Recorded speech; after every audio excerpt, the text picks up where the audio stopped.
As the world marks International Day of Solidarity with Palestine, a group of South Africans will march in Johannesburg calling for a ceasefire in Gaza. Political parties, trade union activists and other formations taking part in that demonstration. For more, we cross to SABC News reporter Khayelihle Khumalo.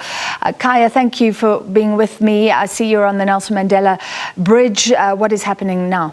Well, that's right, Francis. As you know, that this is one of the points where the demonstrators will have a prayer to remember all the Palestinians who died during the course of the very heavy confrontation in the Gaza Strip. But it's been quite a very fascinating day, hearing from a number of political parties, from the ANC to the EFF to AZAPO and many other organizations really who have been vocal about the situation in Gaza. But what has been a very significant message is that the pauses that you have seen are not good enough.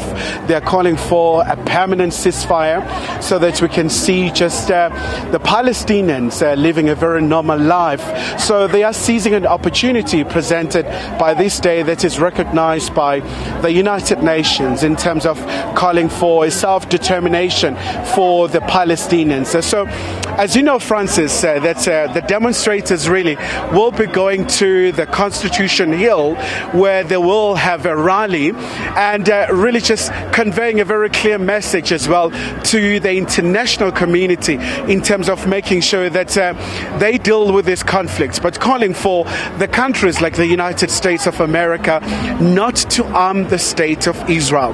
But we do know that a lot of concerted efforts have just been happening in terms of the release of the hostages from Gaza Strip.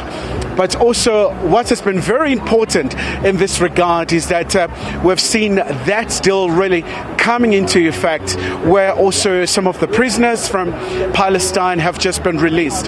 But what is also very important about today is that, Francis, quite a number of South Africans from all walks of life are here today to make a very unwavering and very unflinching support for the people of Palestine. In fact, I'm going to try and see if we can speak to me. Mr. Malachi from the ANC Youth League, sir.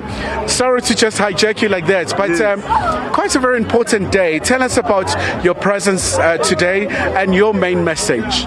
Look, our continuous solidarity with the people of Palestine. We've made a call as the Youth League that the embassy must be removed, and it was successful. And we're saying the revolution continues. And this is a Mandela Bridge named after a revolutionary kid of our movement who became the first democratic president of South Africa, who has called upon all South Africans to fight for the liberation of the people of Palestine. Mr. Malachi, we've seen the Parliament passing that motion calling for the diplomatic mission of Israel to be removed, but also the diplomatic ties to be cut off, pending seriousness in terms of the negotiations for peace talks and stuff. Are you confident that the executive will make sure that we see that coming into effect? South Africa, we have a history of fighting for peace. It's one of our important pillars. And we're confident that through the intervention of South Africa, everyone in the world will unite to fight for a peaceful transition in Palestine. All right, sir, thank you so much. So, Francis, those are some of the views here, of course, from the ANC Youth League president, Mr. Malachi.